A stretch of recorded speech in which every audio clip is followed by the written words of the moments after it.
I'll get you a break. 4 more drinks, right? Doctor's orders, actually. I've a couple of doctors there, like, yeah, drink it up, buddy. It's going to be great. So, you guys, put your hands together for your next act. It's the very funny Dylan Bone, everybody. Give it up for Craig, everyone. Good to be here. Good to be here. My name's Dylan. I don't know if you could tell, I grew up without a dad. I did. But I bumped into him recently. I hadn't seen him in a while, and he gave me €300. Yeah, it was pretty nice of him, I thought. He said to me when he gave it to me, he was like, "That's because I didn't see it for your birthday, son." I was like, "I haven't seen you for 14 of my birthdays, big man. Where's the rest of it?" You know what I mean? But he's got a new kid now, and he wanted me to meet my little brother. This is quite an awkward situation for me. I don't really know how to talk to 10-year-old boys. I'm not a paedophile, you know. I was struggling. I was trying to think of things to talk to him about. I was like, maybe I'll talk about football. I'm a big soccer fan, you know. But I can't bring up my gambling addiction. I can't go to a 10-year-old for the first time like, "Did you watch the match at the weekend, young fella? I had a deadly accumulator on. I nearly won €400. That's more money than your dad has." You know, it wouldn't really be appropriate. So I was like, maybe I'll talk to him about Pokemon instead. I'm a big Pokemon fan as well. I've got a tattoo of a Pokemon on my leg. Yeah. Maybe I am a paedophile. I don't know. It's pretty dodgy. But I got there and I finally met him and I was like, "Aaron, do you like Pokemon?" He was like, "What kind of fucking loser likes Pokemon?" I was watching the match at the weekend. I had a deadly accumulator on. I won €400. That's more money than our dad has. Turns out my brother's got a gambling addiction as well. Pretty cool guy. We're gonna go watch the horses next week. It's gonna be fun. I'm gonna bet him on a horse. It's gonna be great. My dad heard that joke at the show once, and the odds of him leaving again are 1 to 1. But I don't know, it's just been me and my mum for a lot of my life, just me and her. So for Christmas, she got me a Dadvent calendar. The first 13 doors were all empty. I thought she was taking the piss, you know? I tell you, door 14 was rough. He beat the shit out of me. But just me and my mum. She's quite a young parent. My mum's only 41. Right, I'm 21, so that means whenever my mum would drop me off at school, other people would come up to me and they would say, "I would ride the whole of you on man." And I was like 6, you know. So I was like, "Mr. Haggerty, what the fuck?" Cheeky fucker, you know what I mean? He was door 15, I couldn't. But me and my mum, we're really close actually, we're really close, it's quite nice, but sometimes too close I think, it's kind of weird. I was coming home from a sleepover and I ran upstairs, I was really excited to see my mammy. I swung the bedroom door open, she was there having sex. But we're so comfortable with each other, I just introduced myself to the guy. Like, "Hi, I'm Dylan, nice to meet you." It was Mr. Haggerty. He did teach me one lesson, knock, you know what I mean? I couldn't believe it. But I like to think of my relationship now with my dad as like the life cycle of a 2000s rock band, you know? I've done a little drawing here. So like, the band, you know, starts off early 2000s, it's pretty good. My mum, she's the lead singer. There she is, lovely woman, lead singer. My dad, he's largely backup vocals, right? He's pretty much always at the back. And me, personally, I'm on the drums, because that's my favourite joke of the night. So you know, the band, it goes pretty well. First album's great, everyone loves it. You tour with that for a few years, but then they try some experimental stuff. It doesn't really work out. Some new band members join, and my stepmom, she's just no good on the lead guitar. You know, and then the band breaks up. It's quite sad, actually.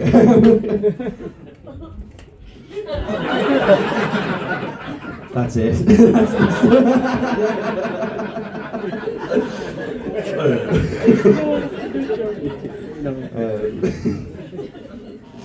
Fuck my life, man. Anyway, it's good to be here. We got many Irish in? Yeah, are you proud to be Irish? Yeah, are you sure? I don't know. I'm proud to be Irish. I'm proud to be Irish. I love being from this country for a few reasons, right? I've done them here. Troy Parrott scored a hat-trick for Ireland recently. That's one reason I'm proud to be Irish. Yeah, come on, Troy Parrott. Unless there's any Hungarians in and they're really mad. Anyway, another reason I'm proud to be Irish is the invention of flavoured crisps. That was us. Yeah, go on, Tato. Another reason I'm proud to be Irish is, this is quite personal, I was going into the cubicle of a bathroom and written on the cubicle door was, the British Empire was a homosexual crime. That's a fine piece of work from an Irish man right there, isn't it? Like that's good stuff, you know. But I was doing some traveling. I went to Japan. Has anyone ever been to Japan before? Yeah, did you like it? Yeah, she ran away from it. You ran away from it? It's not 1945, I think we're okay. But you liked it? Did you find there were some cultural differences and stuff like that? They don't drink enough. Yeah, they don't drink enough, right? Fair enough. That's very Irish, fair enough. But like, I found it was weird. I went to the Lego factory in Osaka, right? And you're not allowed in if you're not accompanied by someone under the age of 14, which is like nice in concept because, you know, no pedophiles and stuff, that's good. But I just think some of them would see it as motivation, you know? Like someone's going to get to the front of the queue, see they're not allowed in, and then start Googling the nearest school. A white man's going to come back in 2 hours with a little Japanese boy. This is my son Yuji. We've come to build. You know? Bad stuff. But I just finished college. I do say finish on purpose because I didn't graduate. I finished going. I'm done now. I've stopped, and this is what I do. But I didn't really like college. I never really fit in with any of the people in my course. You know, I couldn't get along with any of them too well.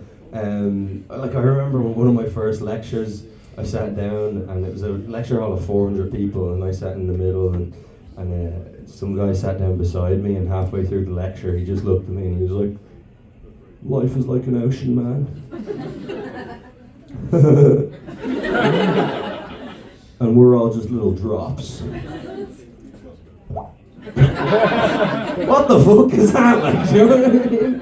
It's pretty weird. He did teach me how to do that after I sucked his dick, though, so that was pretty It was Mr. Haggerty's son. I couldn't say no. Runs in the family. He was a handsome boy. But I've got a girlfriend now. I've got a girlfriend. I moved on.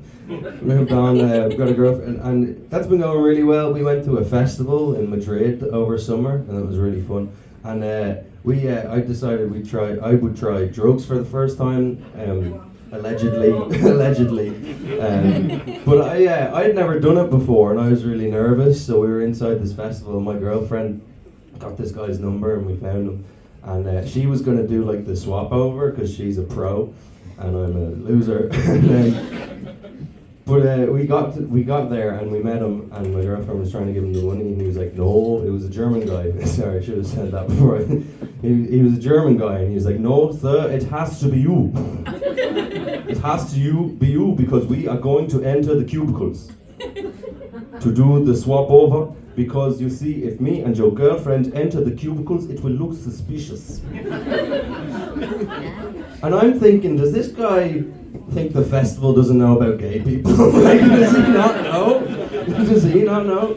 But then I was really nervous, and I was kind of worried that like there was a security guard outside the bathroom section. So as we were walking there, I just looked at the security guard and I was like, "Me and that guy, we're gonna go have sex," just to throw him off the scent, you know. Eventually, we got into the cubicle. We do the swap over, and he was like, "You're doing very well for your first time. Yeah, very good." Then we had loads of bum sex, you know. The drugs were poppers. I had to give it a go, you know. I couldn't say no. Mr. Haggerty's German cousin. But I don't know, me and my girlfriend, we've been going on like double dates and stuff. I don't really like it because I don't like her friends' boyfriends, you know. Like one of her friends, her name is Katia, and she's from Mexico. and her boyfriend is Irish, right? So he keeps trying to speak Spanish to her in an Irish accent, and it doesn't really work, you know, because he keeps going around the place and he's like, "Mi amor, mi amor, mi amor." But he's put on a bit of weight recently, so I like to call him me a bit more. But Katia doesn't really like the men of a bigger persuasion, so I met up with him and he was like, she loves me a bit less, actually. But we went on this double date. We went to Build-A-Bear Workshop, and it was really nice. Yeah, it was pretty good. I was really nervous though, because I like, you have to put a voice box inside the teddy bear, and I didn't know what to say, you know. And you know, Katya's boyfriend went just before me, and he put in "me amor" because he's a fucking genius, you know what I mean? But it was my turn, and the woman doing the Build-A-Bear with us, she was like, "Don't worry about it, son. Just go with your heart. Say whatever you like. Just go for it. 3, 2, 1." And I said, "There's a bomb in the Build-A-Bear." She was like, "You can't put that in." I was like, "Can I at least call it Barry Adams?" You know? Anyway, that's been my time. Thank you very much, everybody.